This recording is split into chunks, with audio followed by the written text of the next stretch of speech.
Going the distance with local sports. This is the X Sports Network. When it's time to build a home, remodel, or add on, Hamby Builders is this area's experienced construction company. From site selections to floors, doors, windows, trim, tile, bathrooms, and kitchen, the Hamby Builders team can make your home the home of your dreams. Hamby Builders is licensed and insured with over 20 years of experience in homes in Giles, Lawrence, Wayne, and Murray counties. Trust your home construction or light commercial project to the team with experience and integrity. Hamby Builders. Call 931-629-5264 or 931-629-9472 today.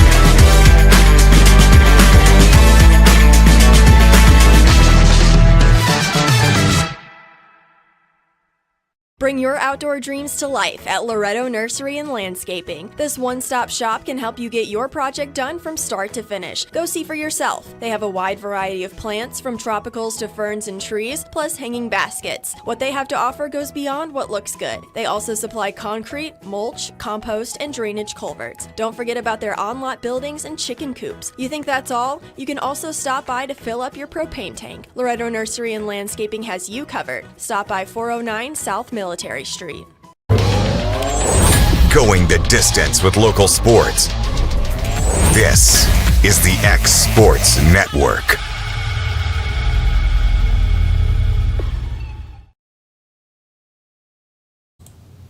Oops. There we go. Welcome, everybody. Abracadabra. I knew I was going to hit the wrong button. Welcome, everybody, here to X Sports today. AJ Gibb with Michael Marks and Taylor Plott. And, guys, it's Wednesday. Got week 1 of the NFL season about to happen. Week 2 of college football around the corner. Anyone feeling a little better, a little worse about their teams? Or what are we feeling here on a Wednesday, knowing that we got a pro game tomorrow?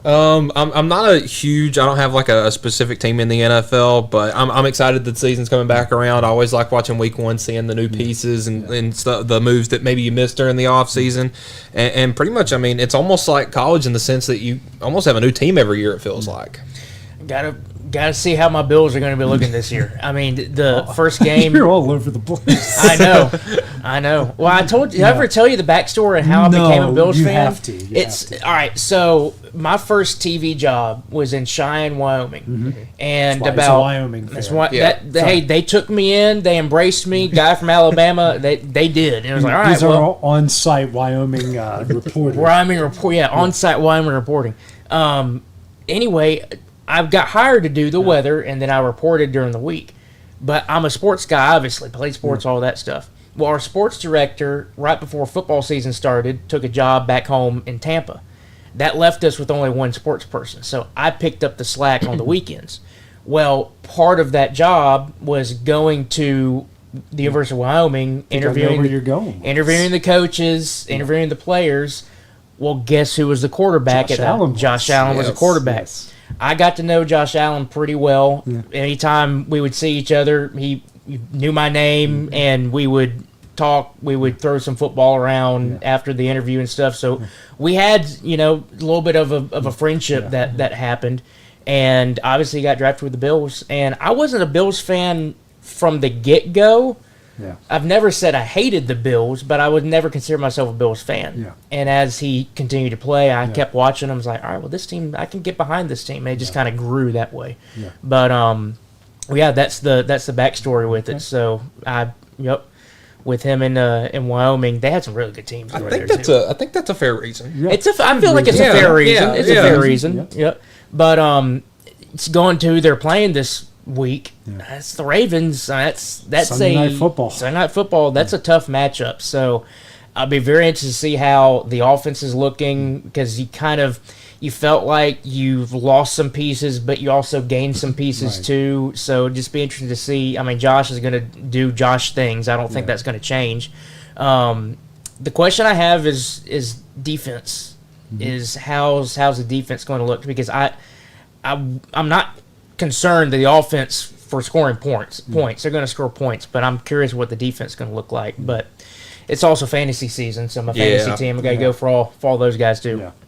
I would say I got my fantasy draft tonight, so that's pretty much kind of who I cheer for during the NFL season. I'm more of a cheer for players on my fantasy team than teams in particular. But I'm excited for the season start. I mean, it just feels right playing fantasy football. I'm a 49er guy, and I became a 49er fan in West Virginia because they were on TV all the time growing up in the 80s. So. Yeah.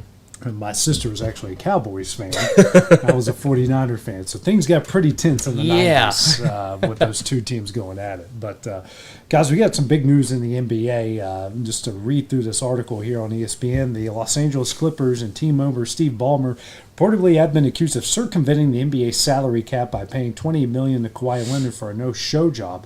Pablo Torre, a podcaster and former ESPN contributor, reported Wednesday that the Clippers paid Leonard through a now bankrupt company owned by Ballmer. In the latest episode of this Pablo Torre Founds Odd podcast, great podcast, check it out if you haven't, Torre cited a trove of internal documents from the company Aspiration, which Ballmer partially funded with a $50 million investment through his personal LLC on September 14th, 2021. Later that month, on September 27th, the Clippers announced a $300 million partnership with the now bankrupt Aspiration, including sponsorship in the team's new arena and on the team's jersey patch. According to Torre, Leonard agreed to a 4-year, $28 million endorsement deal in April of 2022 through his LLC, KL2 Aspire. The endorsement deal came 9 months after Leonard signed a 4-year, $176.3 million contract to remain with the Clippers, a maximum allowed at that time under the NBA's collective bargaining agreement. A clause in one of the documents purportedly obtained by Torre states that the deal between Aspiration and KL2 Aspire would be voided if Leonard left the Clippers. According to Torre, Leonard also could decline to proceed with any action desired by Aspiration to continue to get paid. An unnamed employee who purportedly worked for Aspiration told Torre that the payment to Leonard was to circumvent the salary cap. That's a lot. It's a lot of stuff right there. Yeah, bad look for the Clippers. I mean, they were already kind of seen as playing second fiddle to the Lakers, and doing this is definitely not going to help that. I mean, trying to cheat the salary cap for somebody that's not going to play the full season. I mean, this is a guy. This is pretty much the Western Conference version of Joel Embiid. You might get him for 30 games throughout the year. Is $175 million not enough? Over a 5-year period or whatever it is, 4-year period. I mean, that's just insane to me. Well, you feel like I'm with you with the Clippers and Lakers analogy, or the talking about it. It honestly does feel like the Clippers have just been the redheaded stepchild of LA against the Lakers. And yeah, you can go back and look, and when they had CP3 and Blake Griffin, and they had some good teams, but they just could not get it done. Right. And it's just, I don't know what to.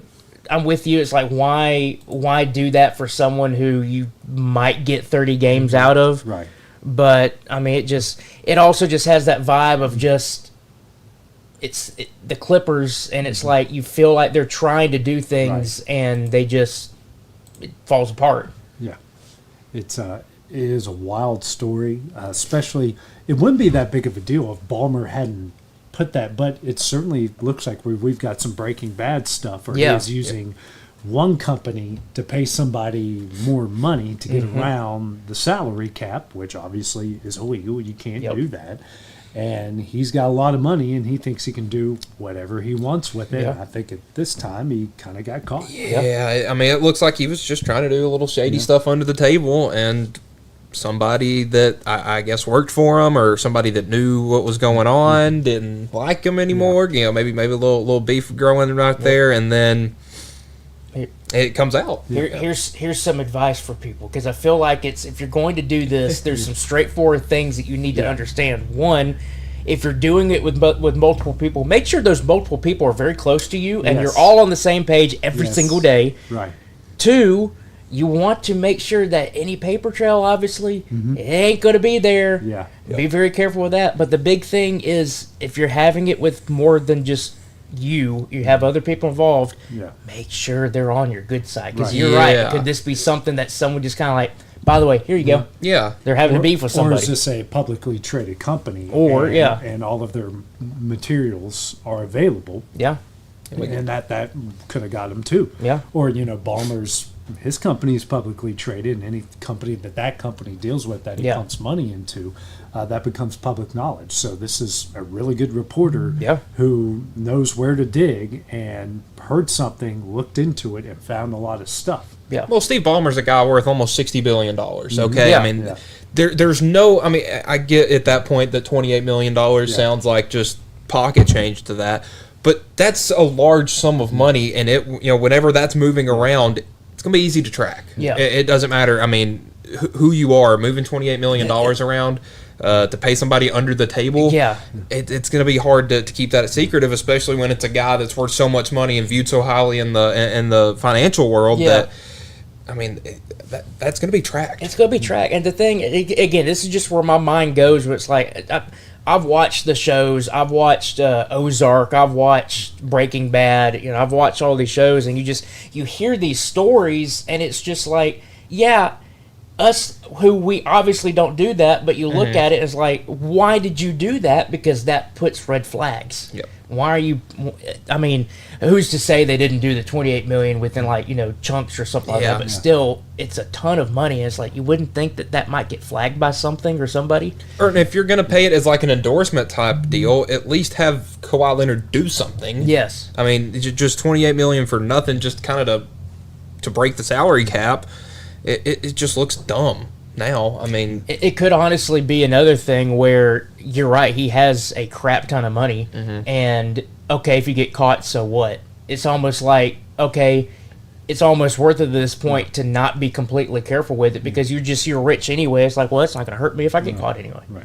but it just seems like this is a weird team for this to happen to because they had such high aspirations coming into the year. Yeah. And some of the punishments for this, I mean, fines up to $7.5 million. Obviously, that's going to be really nothing. But forfeiture of draft picks, voiding player contracts, suspensions. I mean, that's not good. Right. Yeah. Yeah. And like I always say, guys, what you do in the dark always comes out the light. That's It right. doesn't matter how much money you have. Yep. It always comes out the light. Guys, to Major League Baseball, we had a wild thing happen last night between the Astros and the Yankees.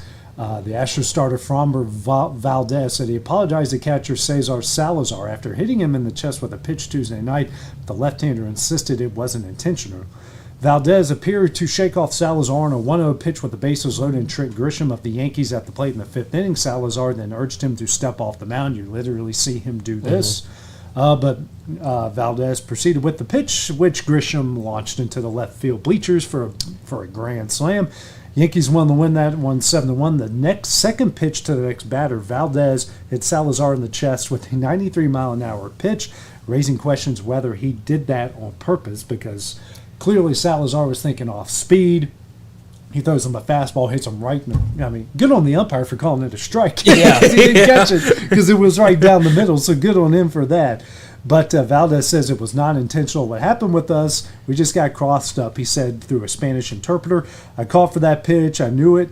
I threw it, and we got crossed up. We went down the dugout, and I excused myself with him. I said, I'm sorry to him. Take full responsibility for that. Valdez was then asked directly if it was on purpose. He said, no, it was not intentional. Valdez and Salazar were seen talking with reporters when they entered the clubhouse in the game, and Valdez said they had sorted things out as Taylor's watching it. Yeah, I hadn't seen it yet. Yeah, all right. So, yeah, he's waving, and then, okay, so it wasn't like immediately. Then he gives up the home run. He was able to crouch back down and catch. Yeah, I got launched. Yeah. And Obviously, he's frustrated. Yeah, you're going to be mad if you give up a grand Yeah. slam. Oh. I mean, I can see why he got crossed up on that if he's thinking curveball, and all of a sudden here comes a 93-mile-an-hour heater. It's the way, he looks at it. He does. And, He looks and at him. the batter at the plate's like, what was that? Yeah. Like, he even knows something's off, and then it's the way Valdez looks at him Yeah. when he's throwing the pitch back. Like, and I'm thinking to myself, he told you to step off. Right. He knew what you were about to throw was about to be bad. Yes. You didn't listen to him. Yep. That guy launched it into the seats, Yeah. and you're going to retaliate to him? Yeah. I've got a lot of thoughts on this. And number one, someone he should have walked out there, Yep. said his piece with him, got Yeah. it over with. Number two, the manager should have been on his rear end ready to pull him. Yeah. So if you're gonna pull that crap, Yeah. go sit on the bench. Yeah, and I mean, obviously they say, I guess they're cool at the end of the day Yeah. and everything. So I guess at the end of the day, that's what matters, if that's true and they are fine. But that's the first time I watched that, Yeah. and I mean, he's waving him, He's to get on. and he's not like Yeah. he's not Yeah. like in the stretch. yeah. He's in the windup, but he's still looking, and he just ignores him. Mm-hmm. Yeah. And the pitch itself is a bad pitch. 96 right down the middle. That's a bad location, and he launched it into the left field bleachers. Yeah. But I don't know. That was just if there was a misinterpretation, I get it, and maybe it was a misinterpretation, but there was some tension there, and it looked like that Yeah. it was intentional. Everybody, the batter, the Yeah. catcher, everybody certainly looked like, Yeah. what is Yeah. your problem? And I What is your can, deal? and that's pretty obvious, even Yeah. from a person who's not played sports. If you see both the batter, the catcher, the umpire, and the pitcher all looking weird, Yeah. you know something is up that's not usual. And yeah, that's something that was bizarre. I just find it so strange that you would expect that the people on your team to have the closest relationship would be between a starting pitcher and his catcher. Yeah, And those two just looked completely I mean, it honestly looked like they had something else going on that was other than the game. But obviously, I don't want to speculate on anything that's not happening. But Houston's had conduct issues with Valdez before with stuff like this. So seeing it continue is definitely a red flag, and you would expect somebody of his nature to he's a veteran at this point. He's a veteran guy. You would expect him to act more mature in a situation like this. But it seems like something that could have been solved, after the Grand Slam. Pitcher and catcher go have a quick meeting, Yeah. talk it out, Yeah. and then fix it. I mean, there's no reason to, hit him with a 95-mile-an-hour fastball in the chest. if from a pitcher standpoint, if I'm on the mound and I'm pitching and I acknowledge for some reason that my catcher is telling me step off, step off, step off, and I don't, for whatever reason, I would expect my catcher to come to the mound Yeah. before that next pitch and say, "Hey, buddy, What are we doing? what are we doing here?" Right. Yeah. I agree. There would be some strong words said if Yeah. that was me. I just, but Just you wrong. throw it as hard as you can if you're the catcher at his head. And again, why your coaches and your manager isn't right on right on his heels, or Yeah. waiting for him in the tunnel to get his 2 cents in. Yeah. I don't know, but if you are your team is what you allow them to do, Yeah. and that is allowed to happen, and it's clearly not being addressed by the people that need to address it. Yeah, and they're in a heated playoff race right now. I know it's just Yeah. to win the division. They should be pretty much a lock for the playoffs, but they're trying to win a division right now. They have a 3-game lead over Seattle, but little things like that. I mean, that could. I mean, we'll see what happens with the Astros, but they could lose 3 or 4 games. I mean, they got the Yankees right now. I think they got one more in that series, and then it'll probably be some division rivals down the stretch. So I mean, they're gonna have to keep their head screwed on right. The quick question I have would be, all right, yes, this has been an issue with him in the past. I mean, I've known that. We've all known that. We've seen the stuff come out with that before. What's going on in the locker room? Is it just him, or is this affecting multiple people? And then to your point, they're in a heated playoff race. Yes, they're pretty much a lock for the playoffs, but they're for the division. And is there something going on in the locker room that the chemistry is not where it needs to be going into the postseason? Right. And who knows? Because we've seen some of these Houston teams before where it just seems like, yeah, they're really good, but something's just not quite there, and you wonder if there is locker room kind of issues going on, and then they make an exit in the division series. And this is a rough end of the schedule. They got 2 more with the Yankees, 3 with the Rangers, and then they go to Toronto. They go to Atlanta, another series with the Rangers, and then they finish the season off with the matchup against the Mariners and the Athletics. So it's a rough stretch the next 2 weeks. You need to get your house together. Definitely. Mariners have good opportunities there. By Yeah, the way. they're the team that's 3 games behind them. Yep. Coming up next, guys, we're going to play a little college and pro football. Keep it or dump it. That's next when we return here on Exports Today. Welcome to Mid-South Barn Dominiums. We realize there's a lot of options when it comes to finding a builder for your next home. Here at Mid-South, we understand that customer service, quality, and selections are very important. It's a very large time, money, and an emotional investment, and we're here to listen and care. We realize the kitchen's the most used and abused room in the house. Our cabinets are locally custom made from Sanderson cabinets out of Lawrenceburg. They're real wood, poplar or maple, whether you paint or stain. All comes with slow close hardware and many pull-out different style options to choose from.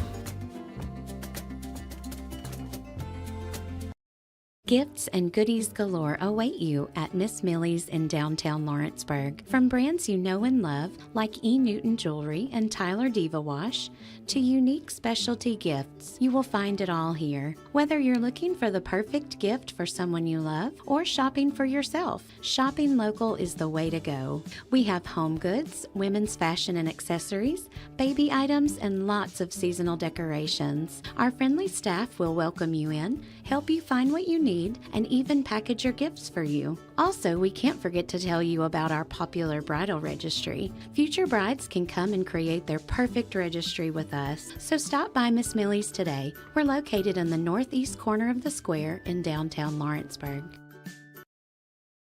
State Line Garage Doors, owned and operated by Justin Gobble, is your trusted local expert in garage door services. Based in Lawrence County, Tennessee, State Line Garage Doors is built on over a decade of hands-on experience, providing reliable repairs, replacements, and installations for all types of garage doors, residential and commercial. They proudly serve our community and the surrounding areas. When you work with State Line Garage Doors, you're not just another job, you're part of our community. Their commitment to quality, transparency, and craftsmanship is at the heart of what they do, and they offer free estimates. State Line Garage Doors. Reach out to discover the difference a company with local roots can make for your home and business. Pat's Cafe and Catering has been proudly serving customers in Lawrenceburg since 1987. For 4 generations, our family-run cafe has served up delicious breakfast and lunch favorites, with friendly service and a welcoming atmosphere. We also offer full-service catering and can help to make your next party or event a success. For great food and friendly faces, visit us today at Pat's Cafe and Catering.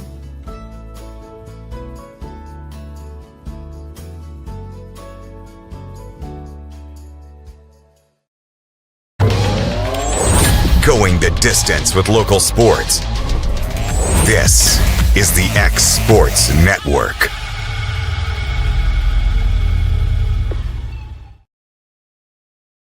Welcome everybody here back to X Sports Today. AJ Gill with Taylor Plott and Michael Marks. Guys, we're going to play some college and pro football. Keep them or dump them right off the get-go. Guys, Kalen DeBoer says his team still has some can still do some big things in 2025. You keeping it or you dumping it? I'll let you go first. I'm going to keep it. I think, listen, they lost one football game. This team can still go 11-1, and you would completely forget that Florida State game ever happened. I don't think they'll go 11-1, but I think they'll get a big win somewhere in there. I mean, you got a ton of big matchups. They got Oklahoma at home. They got Georgia on the road. They got Tennessee at home. They got plenty of big games. They're bound to win one or two of those. Kalen DeBoer is 6-0 against Sarkisian, Lanning, and Kirby Smart. Yeah. And yet he has 6 losses, or is like 6-4 against unranked teams. And it's just like, I don't get it.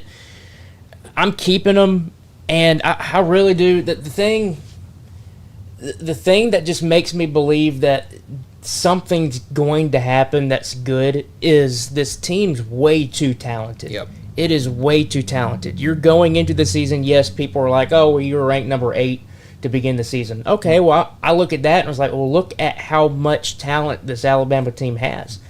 That is, 1, a playoff contender, and 2, you would expect that type of talent level to possibly be a national championship contender. I'm keeping right now, but I'm keeping, and I have a string on it, and be like, I'm ready to reel it in real quick if I feel like this isn't going to be really working out. My brother made a good point yesterday in our group chat that we have, where yes, you're hearing all this stuff come out of Alabama where it's like there's been a players-only meeting. Apparently, the film session on Sunday, one of the players said you would not want to be in that film session. Apparently, they got ripped to shreds in there, which is good. If that's the case, that is exactly what needs to be happening. But like what my brother said, at this point, I'll believe it when I see it, because this is a trend that happened last year. And it looks like it's reared its ugly head, obviously, for the first game. How long does it last? So I'm keeping, because I still have faith in this Bama team and the talent level, and I still feel like DeBoer is a really good coach. Something's got to change, though, or that's going to be a quick, I'm going to dump them. And that's the thing. Alabama has been great against ranked teams. One of their 3 losses, or 4 losses last year was against a ranked team. It's the problem that 3 of them were against unranked teams. Yeah. So if he can, if he can figure out the unranked games, I think he'll be fine. Also, Bill Belichick did not get off to a great start on Monday, guys. The worst loss. They got the touchdown on the first drive, though, right? Yeah, the most points he's ever given up in his career. Is Bill Belichick in over his head? It's going to be a rough year in Chapel Hill. I don't think. I hope there weren't a lot of people like predicting them to the playoffs or anything like that. It's going to be a rough first year, but you got to realize, I mean, Bill Belichick has never coached a team where he has to recruit the players. He's never coached a team where he has to, retain his team every year. Yeah. So it's definitely going to be a big shift for him, and I think he's going to, kind of take what he has, learned or not learned this year and kind of take it to 2026. I'm out on this year, but I'm going to have to see 2 full seasons before I say whether he's in over his head or not. I'm kind of with you on that. Give me a little bit to figure that out. But right now, I feel like it's Bill Belichick. He knows football. If there is a coach out there that knows the most football, it's probably Bill Belichick. Yeah. The question I had coming into this season with the recruiting aspect was, if you take a look at what the NFL is, yes, you're paying the players, but you draft the players, give them a contract, sign the contract, they work for you. Yep. They are your employees. It's slightly different even with the NIL in college, because yes, these kids are getting NIL deals, but most of the time they're from outside entities and not necessarily through the university. Yep. So the university is not like your employer in that sense. So I feel like there's a lot more aspect of players can just be there and not really give a effort on everything. And they're like, okay, well, whatever, I'm still getting paid. Whereas the NFL, nope, you don't give your, guess what? We're going to either trade you or we're going to release you. Yep. So I was curious on how that transition would work with him, especially being his age and everything he's known has been the NFL. It's still Bill Belichick, though, and I got to go with that. And I feel like, that was a rough start to the season. But, I mean, again, we're talking about literally the GOAT of the NFL, and give him a chance. And that team is not overflowing with talent. Right. I mean, it's pretty obvious that they're a kind of a middle-tier program right now in the ACC, and that's not to the Bill Belichick standard, and obviously it's not going to go well when he's trying to do his thing with players that just aren't at the talent level, the skill level that he needs to be successful. The question I have is, when is his girlfriend going to get so fed up and she's going to have to kick that butt? Money. She's right. She's waiting out until Daddy Bill croaks and passes away and gets all that money. She just needs to get married to him as soon as she can. Hey, Lane Kiffin wins 11 games every year. He's too young. Yeah, good point. And he's got Kirk Ferentz. There we go, Kirk Ferentz. He's married. Speaking of Lane Kiffin, I got a story to tell y'all off air on this. Speaking of a guy that might be in over his head, Deion Sanders has been very feisty with reporters the last couple of days after his clock management against Georgia Tech. He said that he was doing certain things that he was not doing. Video proves it, and just common sense proves it. He doubled down on it on Tuesday. He's upset about everything. Is Deion Sanders in over his head? This is definitely the year we'll find that out. It's his first year without his son. It's his first year without Travis Hunter.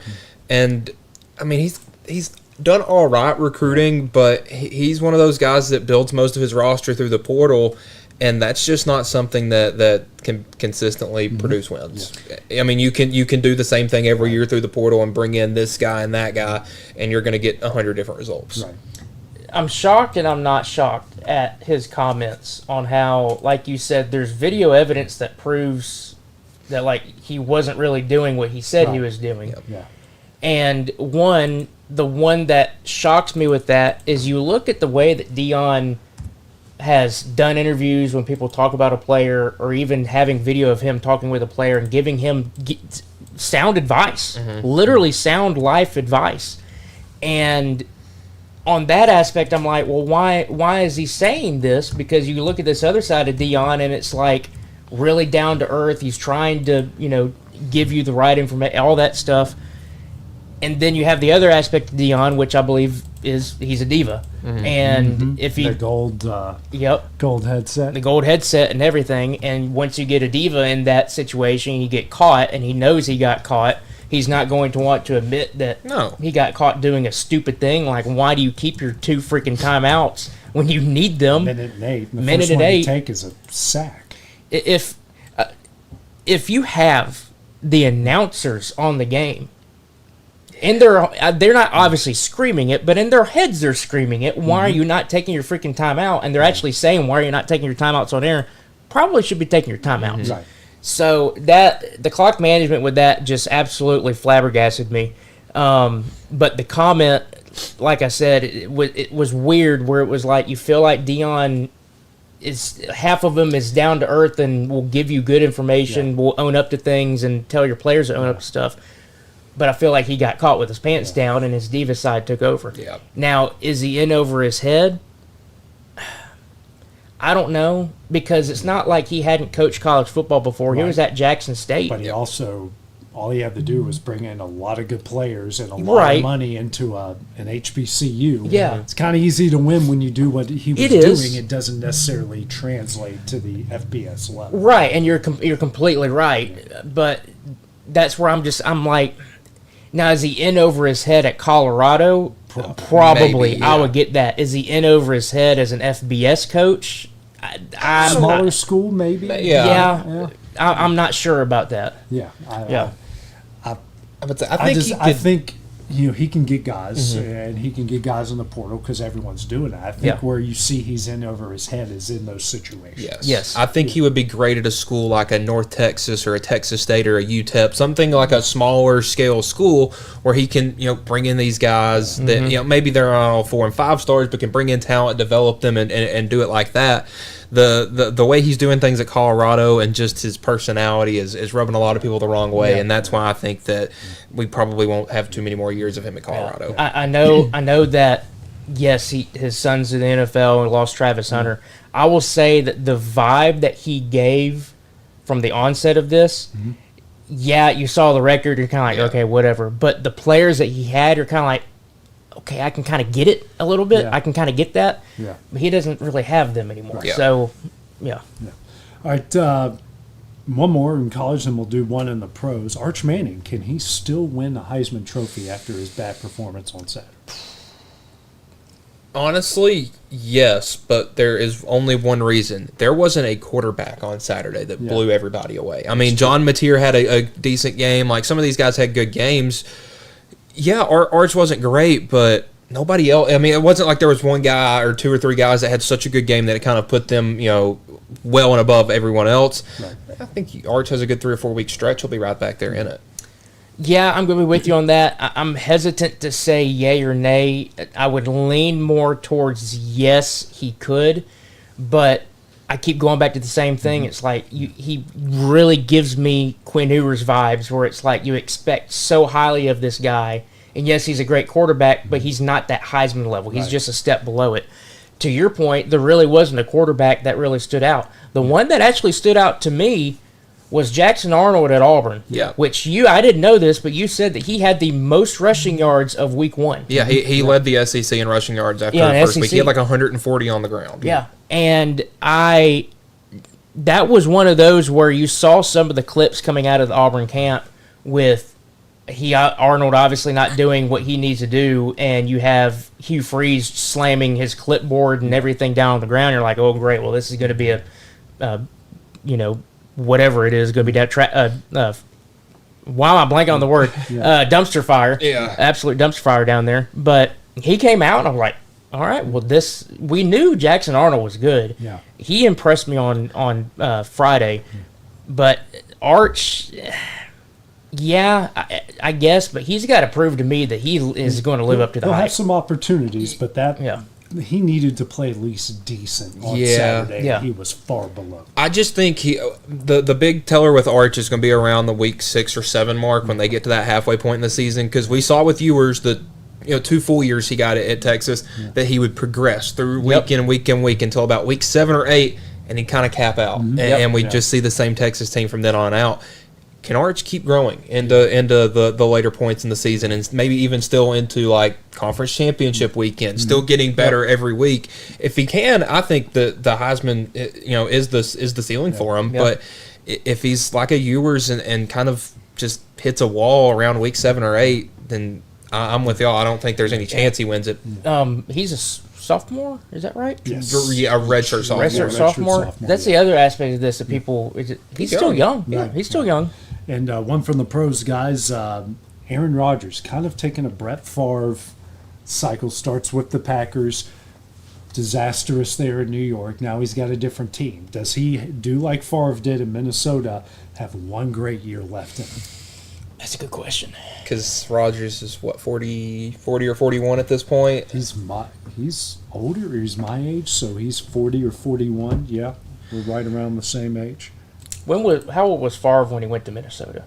Was he 40? He's older than that. Yeah, I think he it was was 43, 44. Yeah. When he was there, but kind of the same similar situation. It was a pretty decent team waiting for him there. Minnesota just needed a quarterback. Yep. They got the quarterback.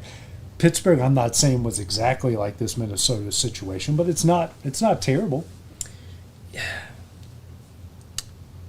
Man, this is a tough one for me.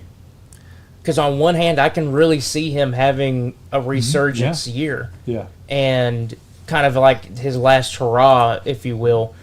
The question that I have, going back with the Favre stuff, you mentioned the only thing that they needed was a quarterback. But they had good receivers around Favre, Right. if I remember correctly. They did.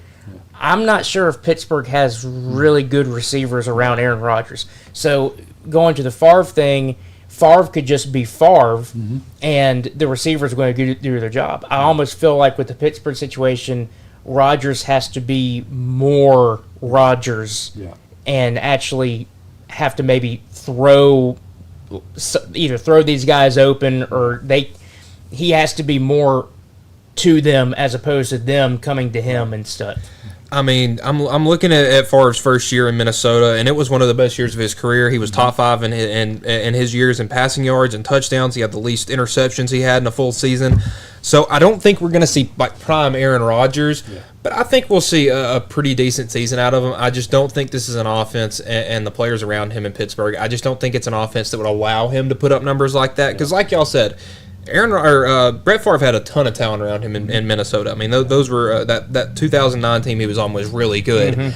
I just don't think that the 2025-26 Pittsburgh Steelers are to that level. Well, we'll see. They'll play the Jets. They do. The Aaron Rodgers Bowl. Well, coming up next, guys, we didn't do it yesterday, but we'll get to it today. Some Trivia Tuesday on a Wednesday. That'll be when we return. Want to take the next steps in taking care of your health? us, Tennessee Valley Allergy Services can make your goals a reality. Their team of doctors, nurses, and medical professionals are dedicated to providing allergy care and treatment, such as drops and shots, to fit your exact needs. Their expert services are for anyone ages 2 and older. Whether you struggle with environmental or food allergies, they've got you covered. Discover a better you at Tennessee Valley Allergy Services, located right next to the Zaxby's in Lawrenceburg. Book online or call 931-325-0757 to schedule your appointment today. Efficiency, reliability, accuracy. Move forward with your real estate sale or purchase with Title and Escrow of Lawrence County, the most experienced closing team around. Working with clients locally and throughout the state, we offer a wide range of services, including the expertise of an on-staff attorney, backed by our more than 49 years experience in titles and closings. We get the job done on time at a fair price and ensure every last detail is correct. Our goal is to give you peace of mind. When you work with us, you work with people who live where you do. We understand the importance of the real estate community and strive to build strong relationships with all parties involved in the process. Whether you're buying a home, selling a business, acquiring land, or anything in between, you're in good hands with Title and Escrow of Lawrence County. Put the most experienced closing team on your side. Contact Title and Escrow of Lawrence County today.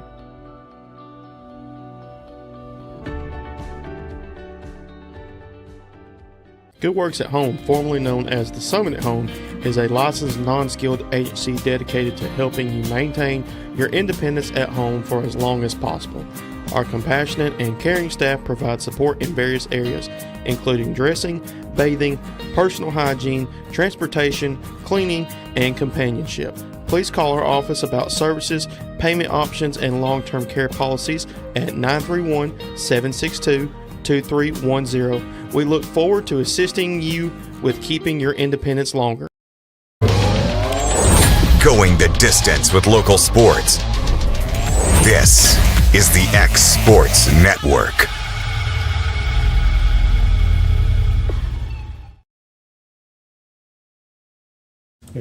Over here breaking news when I can't react to it.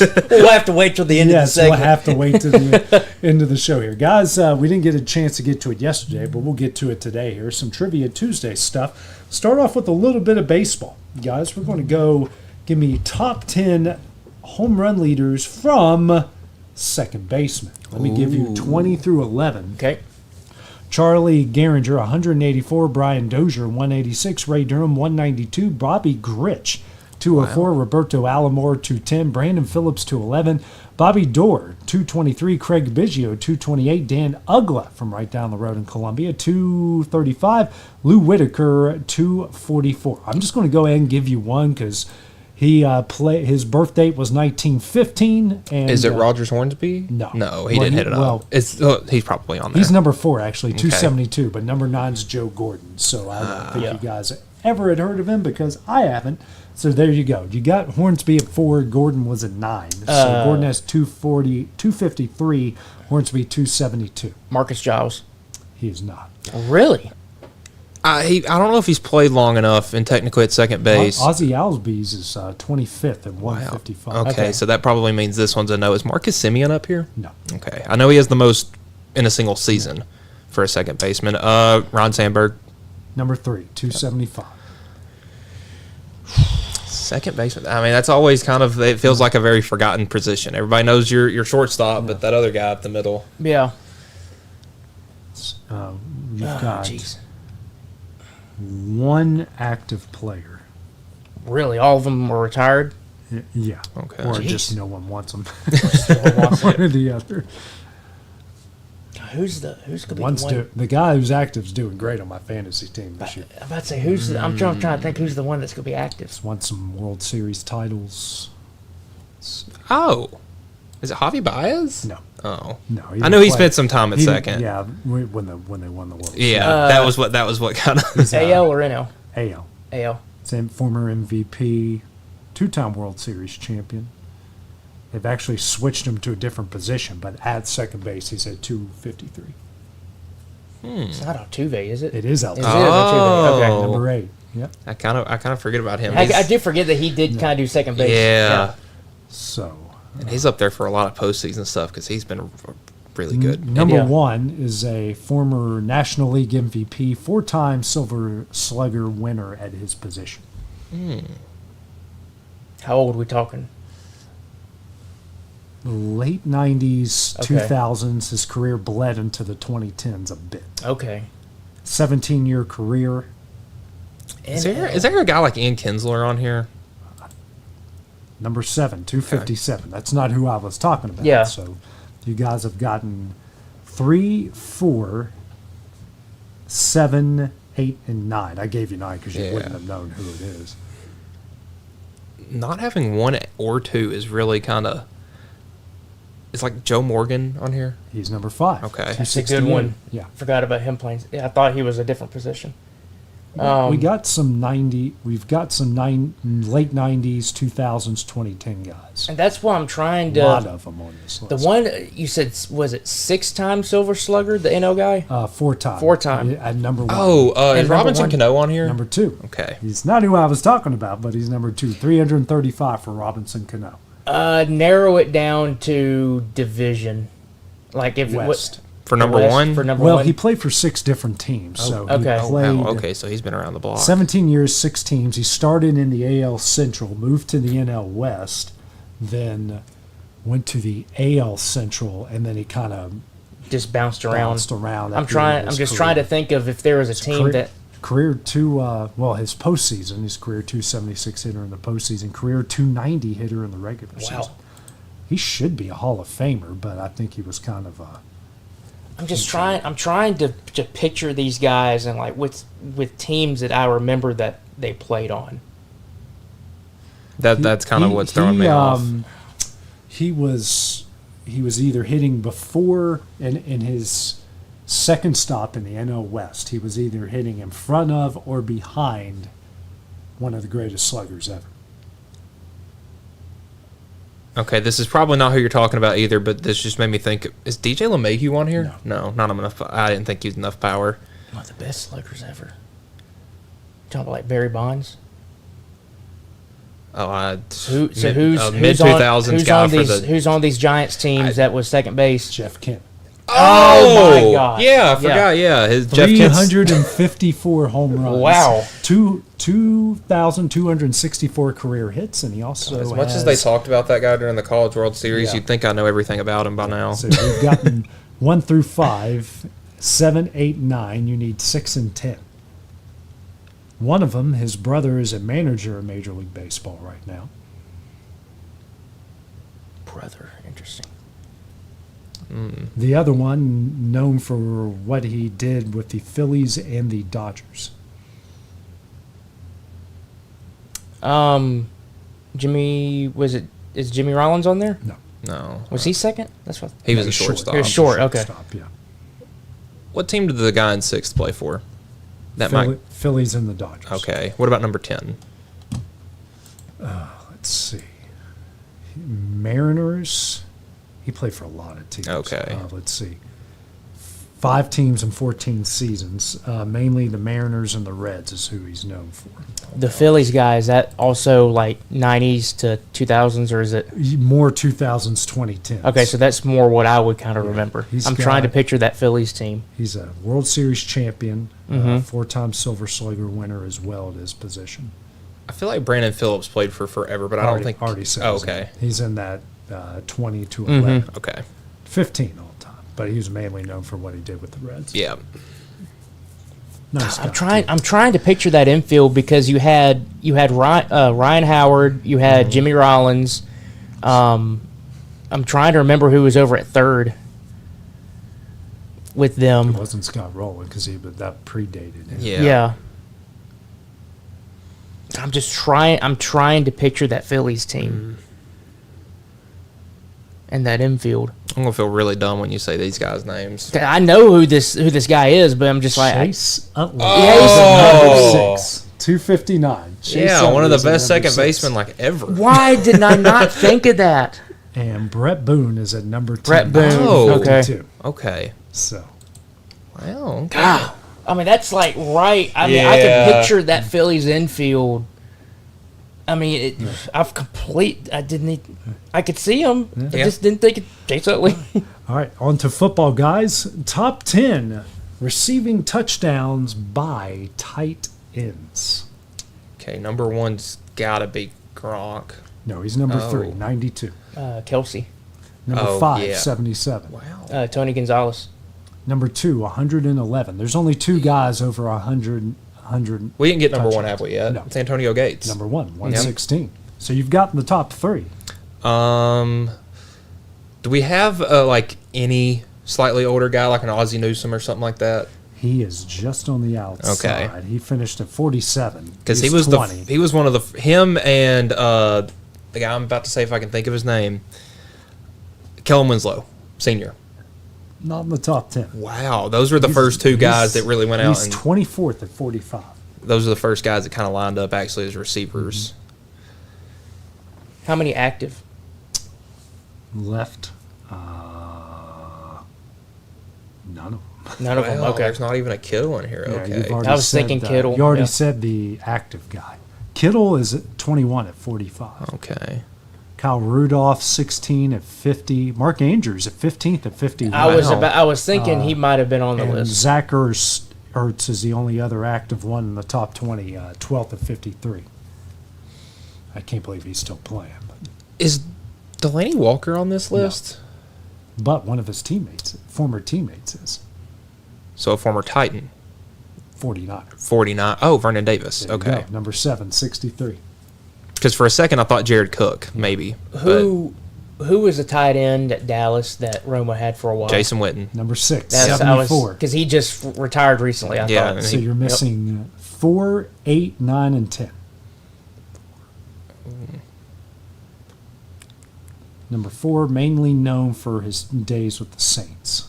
Jimmy Graham. Number 4, 89. That dude was a freak athlete. Now you got 8 through 10. Oh, boy. 2 of them are media personalities. The other one was more known for what he did in the 90s. I doubt you're going to get Well, number Shannon 10. Sharp's on here. Number 8, 61. Was Greg Olson a tight Number end? 9, That's 60. what I thought. Yeah. And at number 10, Wesley Walls. former Whoa, Panther, okay. at 54. So he's actually tied with Jerry Smith. Who is Jerry Smith? Born in 1943 and played 13 seasons with Washington, 421 catches, 60 touchdowns, and played Wow. 2 Pro Bowls. All right. Good for you, Jerry. Yeah. I just learned who you are. So good for you. So, hey, you guys, you're probably kicking yourself about Jeff Kent and Chase Utley. Yeah. Yeah, I could picture him. It was one of those, like, I can picture this blurry image, and I could see the I hair. thought the moment I said Barry Bonds, you guys were just gonna be like, boom, that's Jeff Kent. I don't know why I didn't process that Jeff Kent played for the Giants because that's where he's most known for playing. Yeah. I don't know why I didn't But he process also that. led Houston Yep. to a World Series before they ran into a buzzsaw that was the White Sox that year. So. I can't get it out of my head, the World Series and Jeff Kent's son. Well, guys, another fun episode of Exports Today. Tomorrow, we're going to preview everything in college football and the NFL. That will be on Exports Today tomorrow at 1:30. So for Taylor Plott, Michael Marks, I'm AJ Good. We'll see you guys tomorrow. Going the distance with local sports.